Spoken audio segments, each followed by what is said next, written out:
Estamos seguindo aí nessa esteira, nossa série Em Busca da Maturidade. Sem perda de tempo, abra sua Bíblia, porque a hora passa rápido. Em 1 Timóteo, primeira epístola de Paulo a Timóteo, vamos trabalhar com alguns textos de Paulo nessa noite, buscando essa maturidade espiritual, o crescimento cristão. Primeira epístola de Paulo a Timóteo, 1 Timóteo capítulo 5.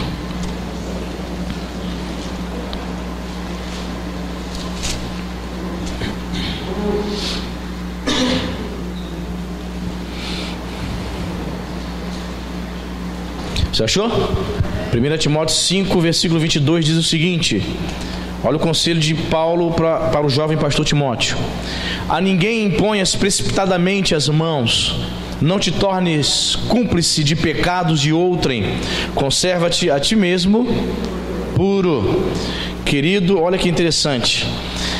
O apóstolo Paulo está aconselhando aqui Timóteo não impor precipitadamente as mãos. Imposição de mãos aqui está se referindo a ordenar pessoas, a ministério, dar cargos, dar funções. Ok? O que eu aprendo aqui, irmãos? Um crente maturo, ele não pode assumir cargos nem funções. Uma igreja não deve ter pressa para escolher seus líderes. O pastor não pode ter pressa, mesmo tendo necessidade, ter pressa de escolher qualquer pessoa. Pessoas imaturas, despreparadas, sem entendimento ainda bebê espiritual, para assumir liderança, para assumir cargos, para estar de frente de grupos, de trabalhos, de ministério. É interessante que o apóstolo Paulo diz o seguinte para o jovem pastor: não te torne-se cúmplice de pecados.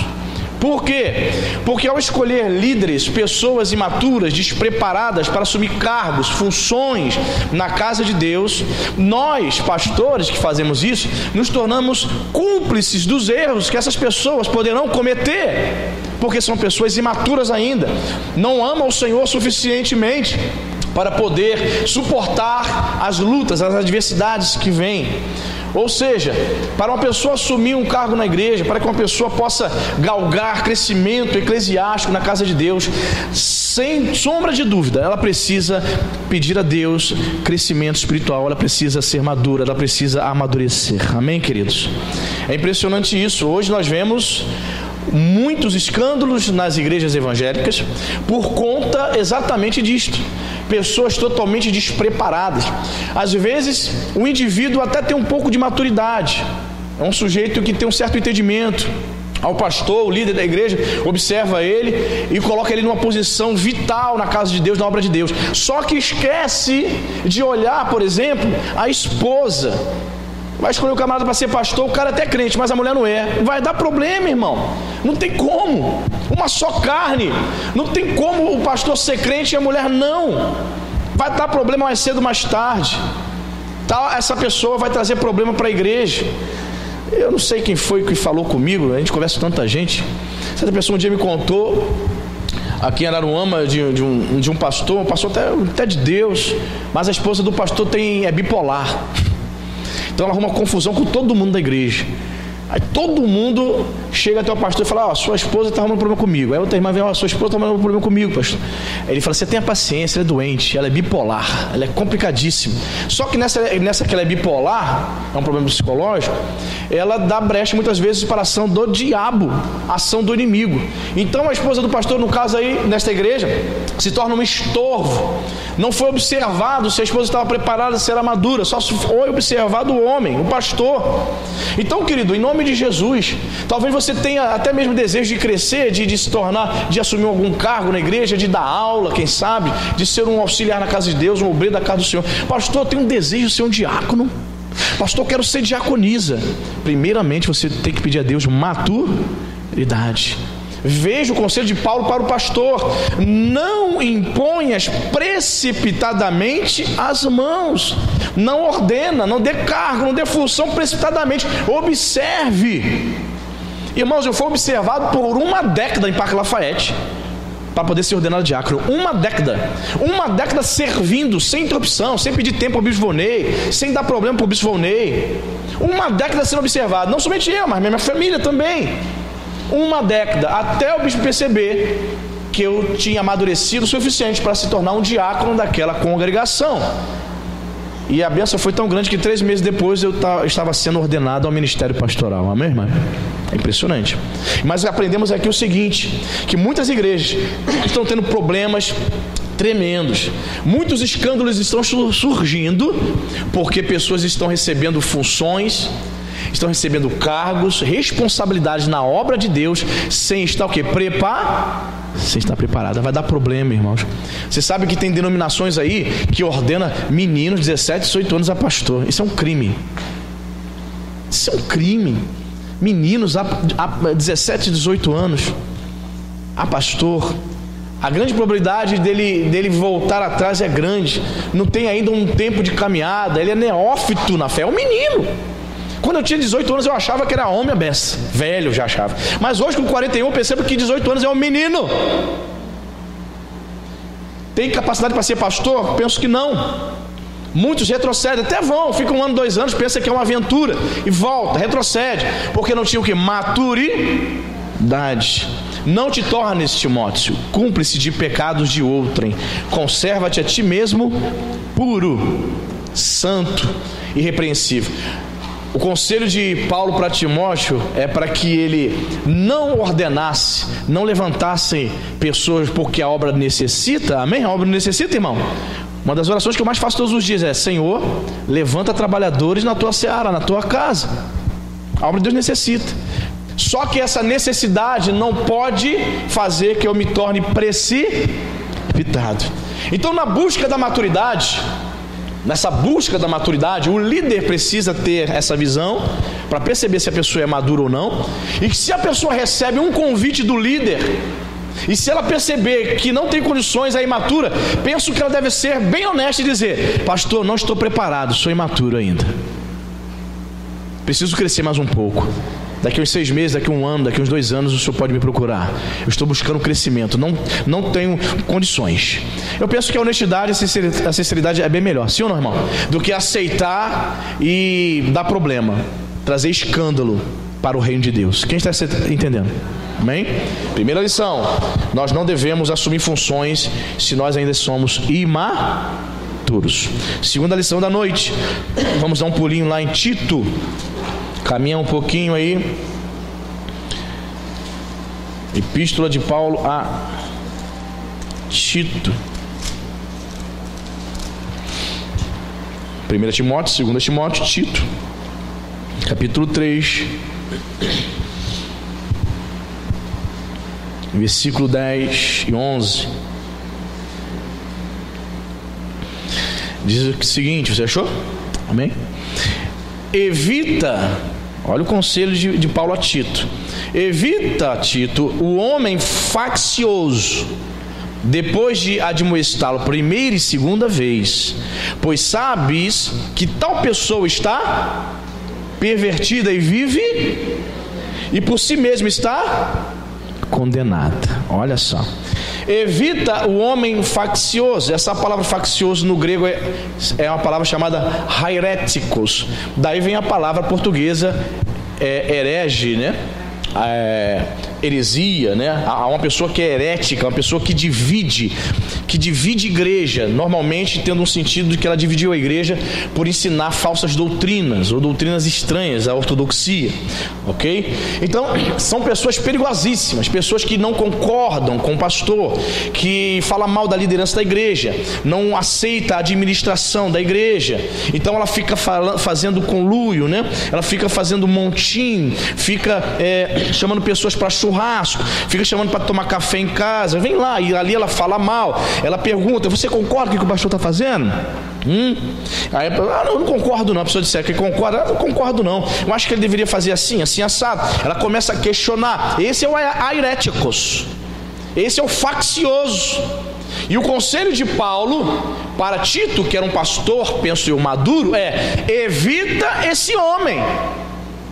Fica de conversinha com ele não, fica abrindo as portas da tua casa para ele não. Evita ele. Você já chamou a atenção dele 1 vez, 2 vezes, ele não deu confiança, não quer obedecer, Tito. Se afasta.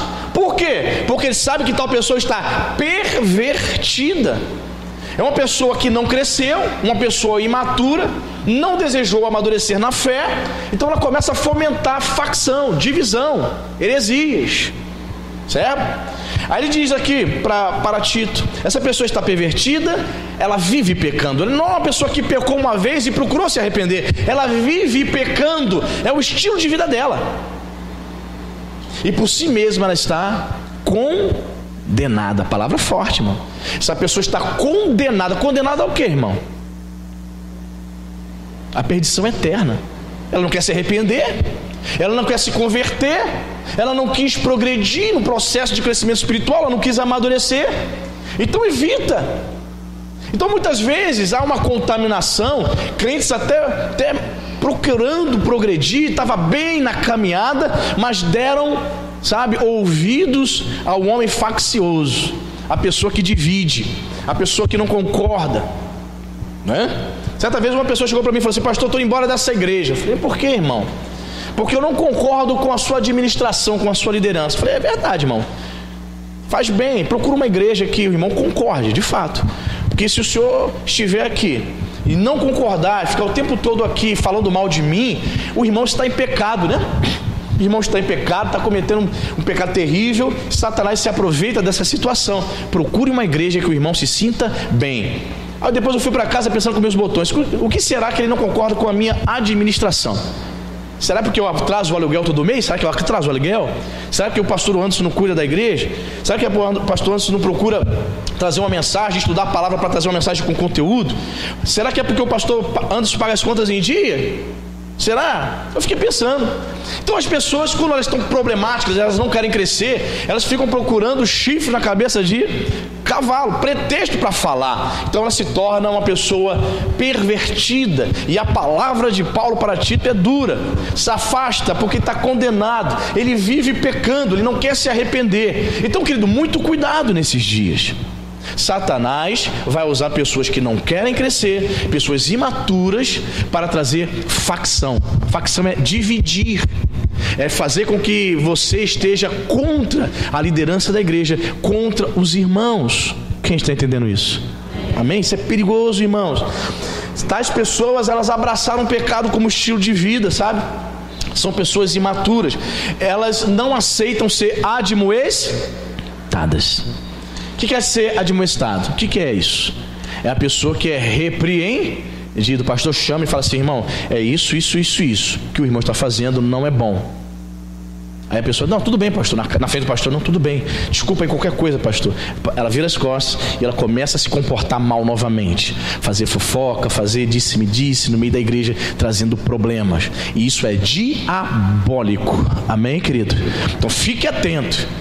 Se a pessoa chegar para falar mal do irmão, falar mal da liderança, pega pela mão assim, pega pela mão dela assim: vem cá, Andrezinho. Se a pessoa, Andrezinho vai falar mal, calma aí. Quer falar mal do pastor? Calma aí. Pega a mão dela e fala assim: vem cá. Ela: tá pegando um pouquinho, meu irmão. Calma aí, vai lá falar na cara dele. Calma aí, vai lá. Vamos ver se tu tem coragem. Fala lá. Não é não, Andrezinho? Tu pega na mão, Andrezinho. Leva, traz até mim. Isso. Obrigado. Obrigado, André. Faz isso. Pega pela mão. Como é que vou levar? Vamos ver se tem coragem. Vamos lá. Qual o problema? Se tem problema, vamos resolver. Amém, igreja? Satanás quer que você guarde o problema. Satanás quer que você fique guardando e fique aquele remoendo no teu coração, falando sempre mal. Resolve o problema. Amém, queridos? Então evita, porque sabes que tal pessoa está pervertida e vive pecando. É o estilo de vida dela. Ela não quer mudar.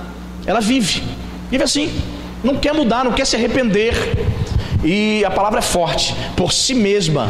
Não foi o pastor, não foi o irmão, não foi a irmã. Por si mesma, ela se autocondenou. Ela está indo para o inferno porque ela quer. Está endurecendo e fechando o coração para o Espírito Santo porque ela quis.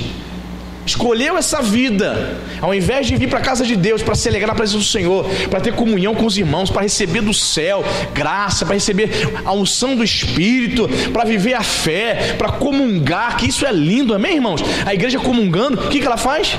Ela vem para arrumar problema, para arrumar confusão, fofoca. Então, querido, rejeita o espírito da fofoca em nome de Jesus, amém, irmão? Porque o fofoqueiro é imaturo, ele vive pecando, Tito recebe esse conselho de Paulo, né? Depois de admoestá-lo primeira e segunda vez, ou seja, primeira e segunda vez, não deu ouvido, o que você faz, Tito? Larga de... Tem gente que não adianta, irmão. Existe aquela expressão, me ajuda a te ajudar. Tem gente que não quer receber ajuda. Muitas vezes precisamos falar isso, me ajuda a te ajudar, cara. Você não quer deixar eu te ajudar? Depois de admoestar primeira e segunda vez, larga de mão. Não quer mudar. Não quer receber conselho, não quer o caminho da verdade. Então larga ela. Então vemos aqui dois aspectos aqui. O crente maduro, ele observa tal pessoa e se afasta, deixa ela, quer seguir esse caminho perverso. Crente maduro. E vemos também o crente imaturo, que é o próprio homem faccioso. Amém, irmão? Segundo ponto aqui estamos aprendendo. Terceiro, voltemos aí um pouquinho. Vamos para 2 Timóteo, capítulo 1, verso 5.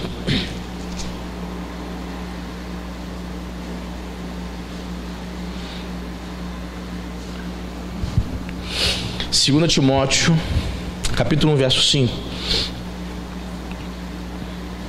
2 Timóteo, capítulo 1, verso 5. Versículo 4 para a gente entender melhor, né? Lembrando das tuas lágrimas, Paulo escrevendo para Timóteo: estou ansioso por ver-te, para que eu transborde a alegria, pela recordação que guardo de tua fé sem... Repita comigo: de tua fé sem fingimento. A mesma que primeiramente habitou em tua avó Lóide e em tua mãe Eunice, e estou certo de que também em ti.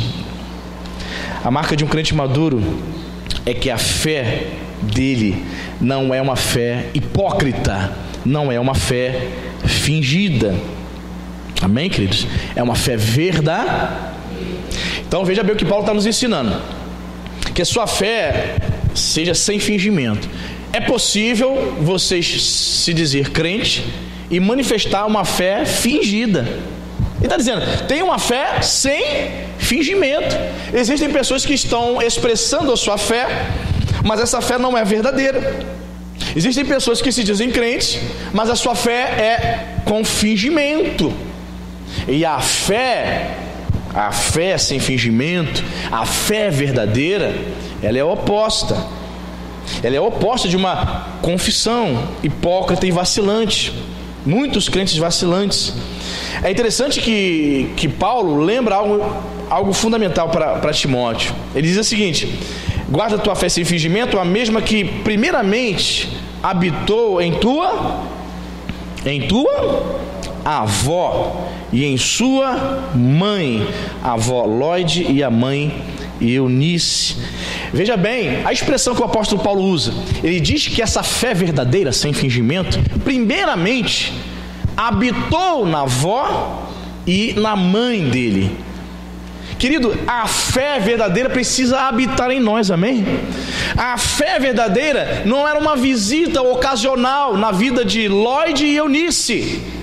A fé verdadeira habitava, era algo permanente. Quando você habita no lugar, você está ali fixando o quê? Residência. Você pode dizer, eu moro ali. Eu não estou em Araruama uma semana, em Saquarema na outra, em Cabo Frio na outra semana. Eu moro ali. Pois é, a fé sem fingimento, a fé verdadeira, a fé em Cristo Jesus, verdadeira, sem fingimento, habitou. Não era esporádica. Lóide e Eunice não era uma semana crente, na outra não. Percebe? Eunice e Lóide não era um mês vinha para a igreja e no outro mês não. 6 meses era crente, 6 meses não. Não, querido. Essa fé verdadeira habitou de forma permanente. Primeiramente, na avó.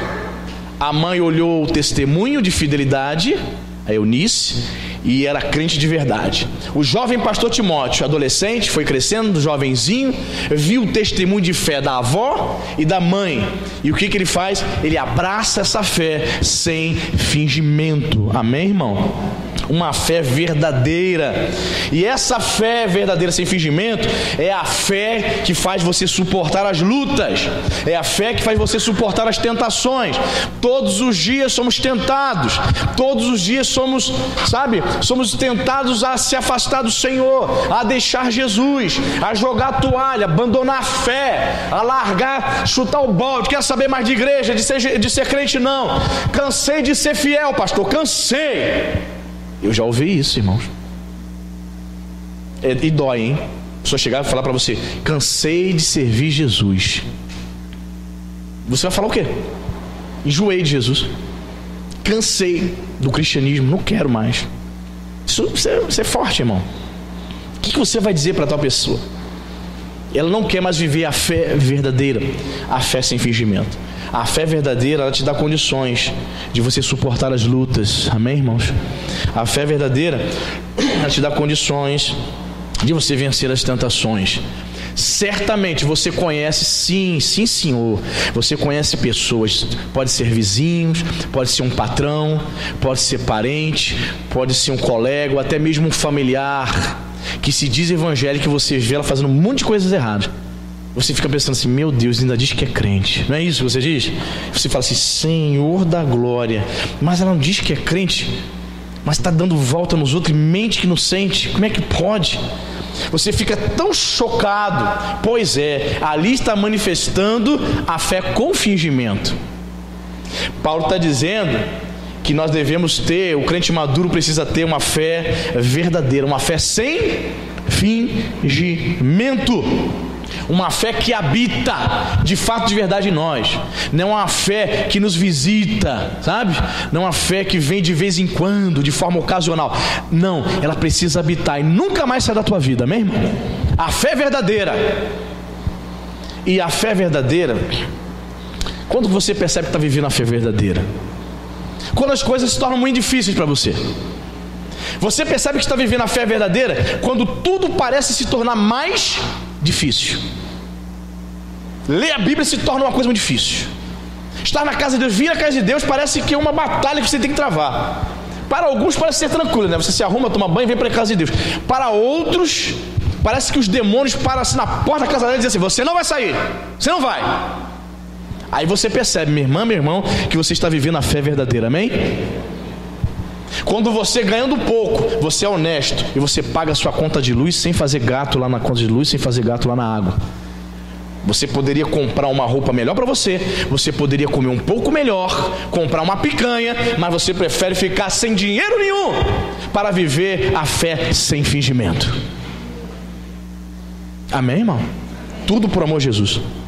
Eu estava conversando com o Diácono Jorge essa semana. Ontem, né, Diácono? Ontem, conversando sobre isso, sobre essas questões aí.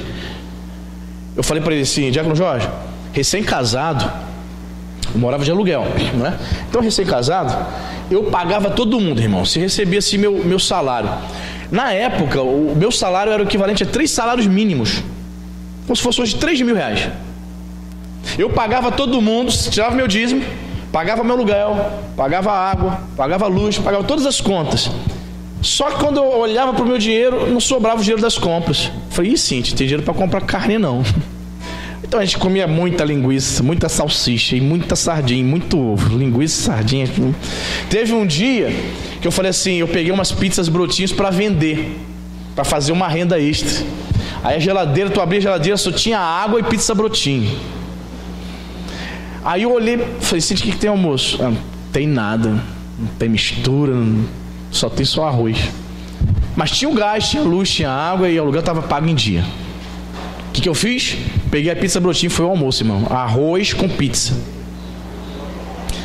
Aí eu falei até pro Diácono Jorge: Diácono Jorge, eu preferia, obviamente como crente, estar tudo em dia, tudo pago, comendo mal, do que comer contra filé, comer picanha, comer bem, e as pessoas batendo na minha porta: crente, você está me devendo. Deus quer que você viva uma fé verdadeira, não fingida, irmão.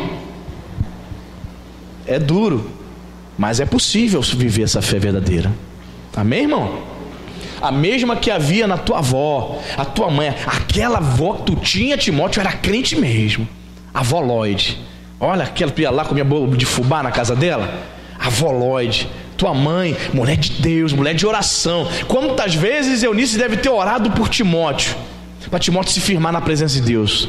Muitas vezes, sim ou não, irmãos? Certamente. Se tornou um grande homem de Deus, um pastor, discípulo direto do apóstolo Paulo. Amém, queridos? O crente maduro, ele vive a fé sem fingimento. Amém? Terceiro ponto. Quarto. 2 Timóteo, vamos para 2 Timóteo, capítulo 1 ainda, versículo 15, aí pertinho do lado, versículo 15 e 16, olha que interessante. Olha o que Paulo fala para Timóteo, olha só. Estás ciente de que todos da Ásia me abandonaram. Dentre eles eu cito Fígelo, é o nome do camarada, Fígelo e Hermógenes. Conceda o Senhor misericórdia à casa de Onesíforo. Olha o nome, Onesíforo, porque muitas vezes me deu ânimo e nunca se envergonhou das minhas algemas.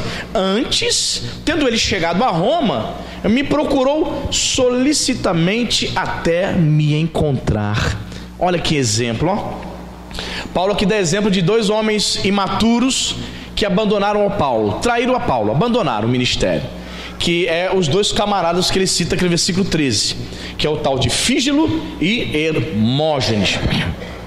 Mas eu percebo aqui que Paulo era tão maduro, né? Um homem de tanta comunhão com o Senhor, que ele não fica chateado, ele não amaldiçoa esses camaradas e diz tipo assim, tomara que eles morram, eles me abandonaram. Não. Ele falou, olha, ele só cita, eles me abandonaram, Timóteo. Ele só fala o ocorrido. Aí ele vai citar uma pessoa que foi bênção na vida dele. Que pessoa é essa? Do versículo 14, o Senhor Onesíforo. O Senhor conceda misericórdia à casa dele, ele e a sua família, porque muitas vezes me deu ânimo e nunca se envergonhou das minhas algemas. Escrevi o seguinte aqui no meu esboço: o crente maduro, ele não se frustra com a rejeição, pois sabe que Deus sempre vai enviar Onesíforos para nos animar. Amém, querido? Deus sempre, olha, você pode muitas vezes se sentir abandonado por um, por A, ou B ou C, mas Deus sempre vai enviar pessoas para te animar. Vai enviar. E quantas pessoas já foram embora aqui? Pastor, tchau, estou indo embora. Foi abandonado, foi embora. Mas Deus sempre tem trazido pessoas que são bênçãos para nos animar, amém, irmão? Pessoas que nos ajudam. Deus tem trazido pessoas aqui que estão sendo bênção para a nossa vida, para essa igreja. Sabe, Deus sempre traz Onesíforo. Eu fui pesquisar para saber o significado desse nome. Você daria o nome do seu filho de Onesíforo? O significado é bonito. O significado é aquele que traz ajuda.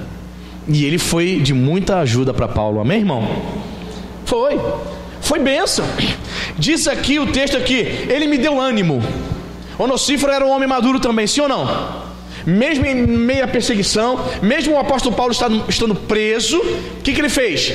Ele foi até Paulo e disse, ó, Paulo, desiste não, cara. Você está preso aqui, ó, o Senhor é contigo, não desiste de pregar não. Ó, estamos juntos. Ó, só qualquer coisa, eu e minha família estamos à disposição, Paulo. Conte comigo, eu não posso fazer nada. O que eu posso fazer é te dar um abraço. O que eu posso fazer é vir te visitar nessa cadeia. Deus, o Senhor contigo. Estou orando por você, Paulo. Fica firme, completa a carreira, homem de Deus. Paulo muitas vezes ficou desanimado e ele confessa, Onesíforo me deu ânimo. Deus envia pessoas nas nossas vidas para nos dar ânimo, porque ninguém é de ferro. Há dias que você está desanimado, há dias que você está, sabe, bem desanimadinho, sim ou não? Mas Deus coloca pessoas na nossa vida para nos dar novo ânimo, amém, irmão? Eu não sei o que ela vai fazer, se ela vai falar algo para você, se ela vai mandar um zap, se ela vai ligar, se ela vai te dar um abraço, eu não sei o que ela vai fazer. São pessoas enviadas por Deus para nos abençoar. Deus fez isso com Paulo, certamente fará nas nossas vidas também, hein? E essas pessoas que são enviadas para nos abençoar, para nos animar, são pessoas extremamente maduras, amém, irmão? São pessoas que cresceram, entenderam a dinâmica do reino de Deus. E tem mais aqui, ó. Me deu ânimo e nunca se envergonhou das minhas. O que ele está falando? não se envergonhou porque eu estava preso. Onesíforo não ficou com medo e nem teve vergonha de vir me visitar na cadeia, mesmo sabendo que os cristãos estavam sendo perseguidos por causa da fé. Não teve vergonha. Olha que crente maduro Onesíforo, né? E o quanto foram imaturos Fígelo e Hermógenes, que abandonaram o apóstolo Paulo, quiseram nem saber de Paulo. Tá preso, Paulo? Problema é teu. Partiu, fui. Foram embora. Deixou Paulo a ver navios. Paulo foi abandonado. Onde estão? Cadê aqueles dois que estavam te ajudando, Paulo? Foi embora. Fazer o quê? Estão para onde? Não sei. Foi embora. Mas o Senhor conceda misericórdia à casa de Onesíforo, porque me deu ânimo. Olha só o zelo de Onesíforo, versículos 17. Antes, tendo ele chegado a Roma, o que Onesíforo fez? Me procurou solicitamente até me Queridos, não havia GPS, não havia celular. Paulo, qual é a prisão que você está? Paulo, não tinha zap. Ele chega a Roma e ele procura. Ele começa a perguntar a um, a outro, a um soldado, onde um Paulo, um camarada, que ele é judeu e está falando de Jesus, onde ele está preso? Sei que ele está preso. Ah, não sei, pergunta aquele soldado lá, pergunta aquela pessoa lá. E foi perguntando. Quanto tempo ele ficou procurando a Paulo? Não sabemos. Mas Paulo reconheceu que ele estava ali para abençoar. E ele procurou até encontrar. Irmãos, Deus, Ele te ama tanto, o Senhor nos ama tanto, que coloca pessoas na nossa vida, e essa pessoa, ela vai te encontrar, amém, irmão? Pastor, ainda não encontrei esse anjo não, mas ela vai te encontrar. Às vezes ela está do teu lado, amém, irmão? Às vezes o Onesíforo está do teu lado, mas ele vai te encontrar, ele está te procurando, e vai ser bênção, vai te ajudar muito na sua caminhada. Bendito seja o nome do Senhor, amém? Crentes maturos são ativos, né? Ele procura também até encontrar. Se você é maduro, você também vai fazer o mesmo papel. Você vai procurar ajudar aquele que está desanimado. Você vai ser Onesíforo também. Deus vai colocar Onesíforos na sua vida, e você também vai ser Onesíforo na vida de outros, amém? Bendito seja o nome de Jesus. Graças a Deus. Quinto ponto, 2 Timóteo, ainda em Timóteo, capítulo 2,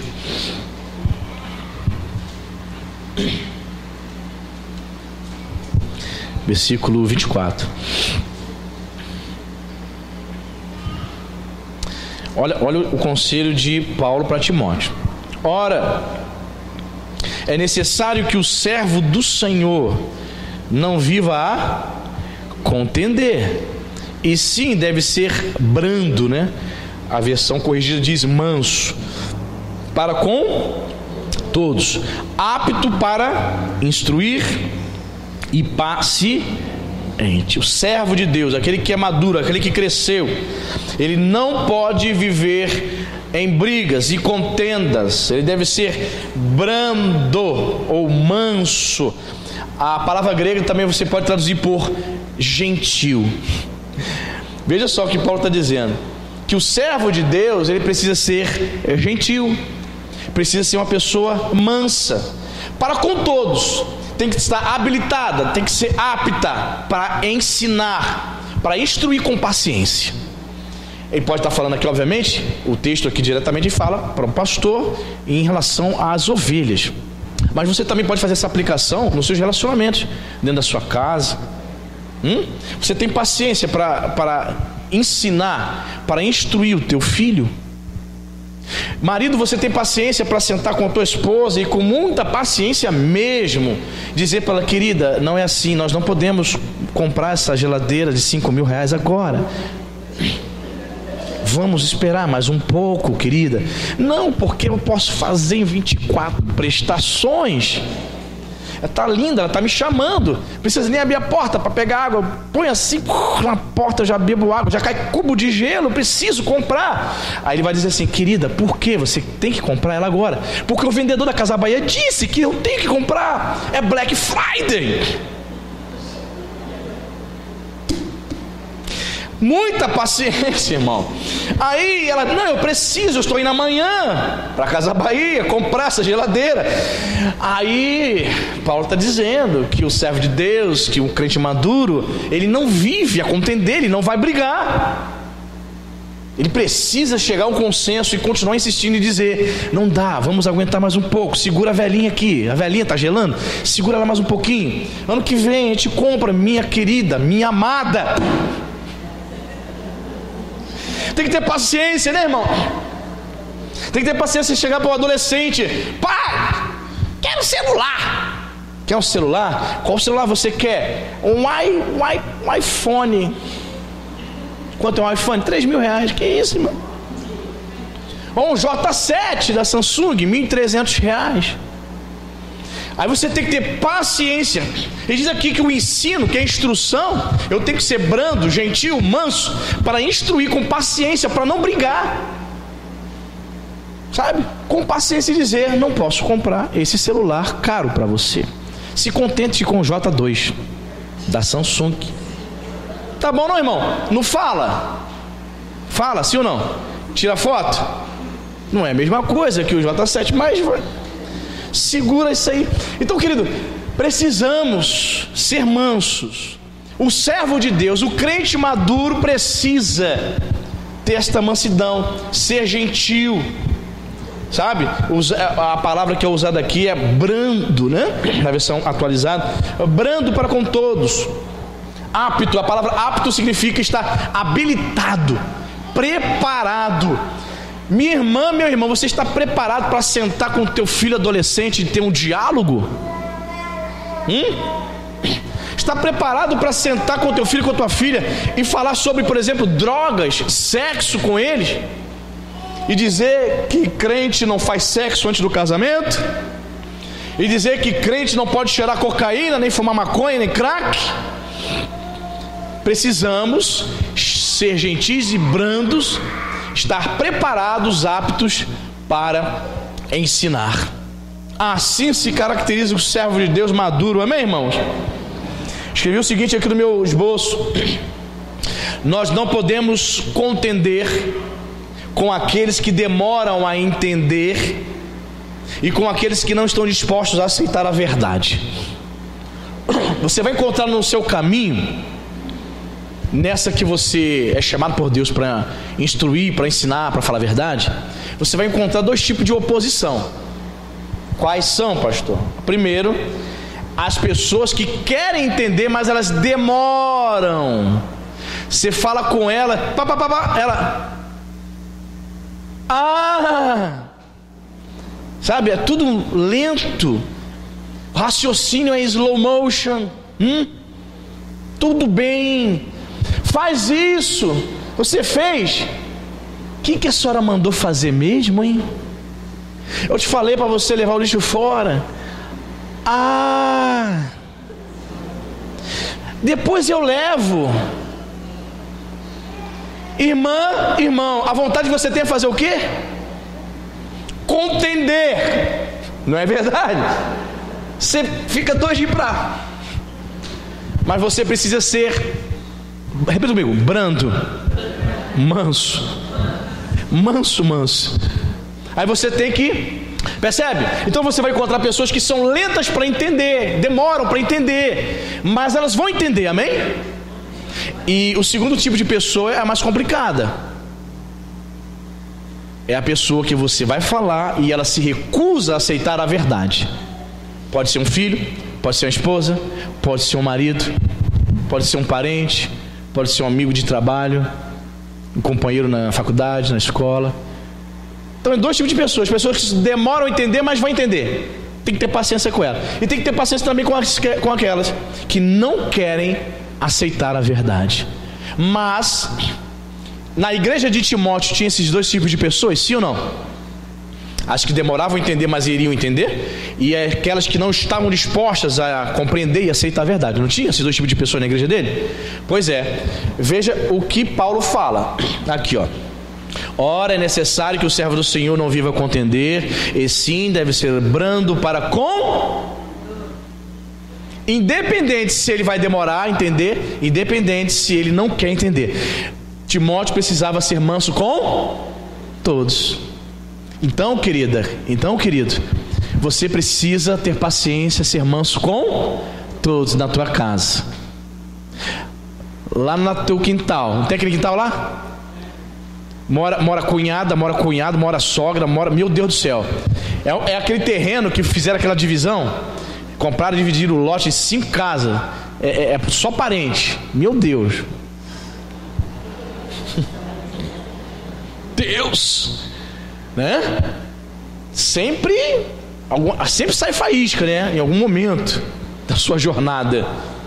Mas você precisa ser manso com todos. Se tiver que confrontar com a verdade, confronte com a verdade, mas tenha paciência. Estar apto a estar preparado, habilitado a ensinar, a instruir. Tem pessoas que não estão, né? Ela já chega cheia de ignorância, batendo porta. Cheguei! É a senhora, minha mãe! Eu não gostei dessa forma como a senhora falou. E já chegou contendendo, já chegou brigando. Vai dar ruim, como dizem os jovens, não vai prestar. Então precisamos estar habilitados, precisamos ser mansos, precisamos ter paciência, precisamos amadurecer em nome de Jesus, amém, irmão? Tudo isso só alcança quem está buscando a maturidade espiritual. Você está buscando? Graças a Deus. Fique de pé, vamos orar. Amém. Coloque suas mãos no coração.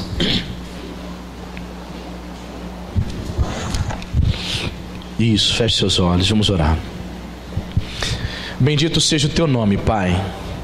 Obrigado, Jesus, porque são coisas tão simples, meu Pai. A tua palavra é simples, mas ela é direta. Ela nos confronta, Pai, e nos ensina, Deus, a buscarmos a maturidade espiritual. Sim, ó Deus, eu sei que há pessoas, Pai, que almejam crescer na obra de Deus. Talvez haja pessoas aqui, Senhor, que desejam serem auxiliares, diáconos, diaconisas, mas ainda precisam amadurecer, Pai. Que ela possa buscar essa maturidade, que ela possa, Senhor, na sua caminhada, perceber a mão do Senhor dirigindo seus passos, conduzindo a, Senhor, a maturidade espiritual. Meu Deus, em nome de Jesus, nos ajuda como crentes maduros, Senhor, a evitar o homem faccioso. Pessoas muitas vezes, Senhor, que são dominadas pela fofoca, pessoas que têm prazer, Senhor, como diz Paulo, que vivem pecando, estão pervertidas, estão condenadas. O prazer dela é dividir o povo de Deus, é falar mal do pastor, da liderança. Senhor, que nós possamos perceber, Senhor, perceber tais pessoas, meu Pai. E muitas vezes temos que nos afastar, Senhor, porque elas querem contaminar aqueles que estão com o coração puro, servindo ao Senhor. Nos dê entendimento, nos dê maturidade para percebermos essas coisas, Pai. Em nome de Jesus, Pai, que o Senhor possa conceder, Senhor, a fé sem fingimento, a fé verdadeira.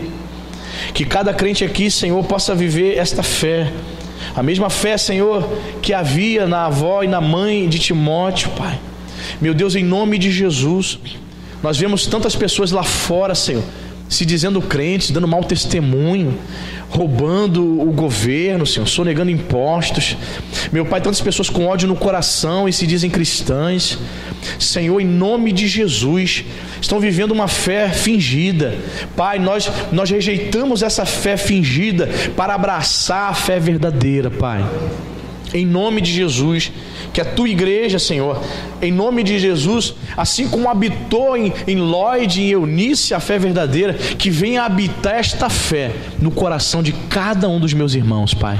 A fé que nos dá graça para vencer os problemas, a fé que nos dá força, meu Deus, para vencer as tentações, Senhor. Em nome de Jesus Cristo.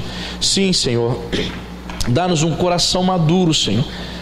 Pai, o desejo que há no nosso coração é de sermos como Onocíforo, Senhor.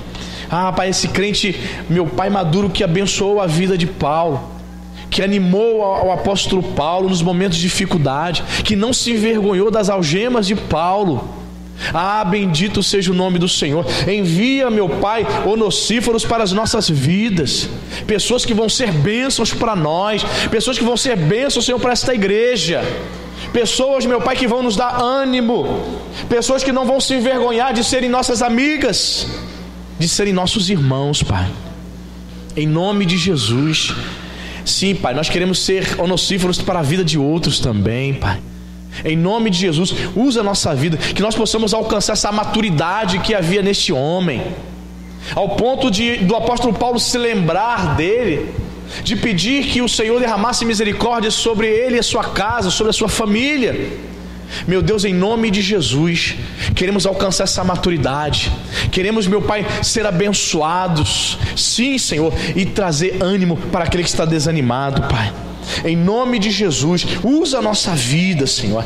Queremos amadurecer para sermos instrumentos do Senhor na vida de outras pessoas. Sim, meu Pai, nós vimos, meu Pai, na Tua palavra, meu Pai, que o crente maduro, ele precisa ser manso, ele precisa ser brando, ele não pode viver em brigas, em discussões, em contendas. Senhor, em nome de Jesus, se há pessoas aqui que só vivem brigando, só vivem em contenda na sua casa, na sua parentela, meu Deus, arranca esse mal em nome de Jesus. Senhor, venha repreender esse espírito maligno, Pai, que tem levado a briga, contenda dentro de casa, meu Pai, naquela vizinhança, naquela parentela. Meu Pai, eu oro para que esta minha irmã, Senhor, para que este meu irmão saia daqui nesta noite convicto de que precisa ter um coração brando, que ela esteja, Senhor, verdadeiramente apta, Senhor, preparada, habilitada, Senhor, para com paciência instruir as outras pessoas. Nos dê, Senhor, paciência para instruirmos os nossos filhos, Pai. Senhor, dê paciência para esse pai de família, meu Pai, orientar e instruir a sua esposa. Senhor, dê sabedoria para essa minha irmã, instruir com mansidão o seu esposo também, Pai. Em nome de Jesus, Pai, queremos amadurecer, queremos aprender contigo a cada dia. Em nome de Jesus, que estas virtudes que foram explanadas, que foram pregadas aqui nesta noite, que essas virtudes, todas elas, venham estar presentes na nossa vida, Pai. Em nome de Jesus, nós não queremos ficar, meu Pai, frustrados com aqueles que nos abandonam. Sim, Senhor, Paulo não ficou frustrado, Senhor, porque o Senhor enviou, meu Pai, pessoas que substituíram, Senhor, com louvor, pessoas que ocuparam, Senhor, esse espaço, pessoas que foram bênçãos para a vida de Paulo. Em nome de Jesus Cristo, nos dê graça para alcançarmos, meu Senhor, essa maturidade. Pai, em nome de Jesus, meu Pai, como pastor dessa igreja, Senhor, Pai, dá-me a graça de perceber muitos irmãos aqui crescendo, florescendo. Pai, me dê, meu Deus, o privilégio, Senhor, de ver os meus irmãos florescendo para a glória de Deus, amadurecendo, caminhando, Senhor, tomando decisões importantes na sua vida, que vão, meu Pai, ser primordiais, serão vitais, Senhor, para que ela continue firmada na rocha no futuro, Pai. Em nome de Jesus Cristo, sou grato ao Senhor, meu Pai, pela Tua palavra, pelo privilégio de estarmos ouvindo a Sua palavra aqui nesta noite, que nos traz tanto ensinamento. Te damos graças, oramos ao Senhor, crendo que continuamos nessa jornada de buscar, Senhor, a maturidade espiritual. Nos abençoe de maneira rica e abundante, no nome santo de Jesus. Que a igreja diga amém, diga graças a Deus, amém. Você pode aplaudir o nome do Senhor? Aleluia, glória a Deus, louvado seja o nome de Jesus, graças a Deus.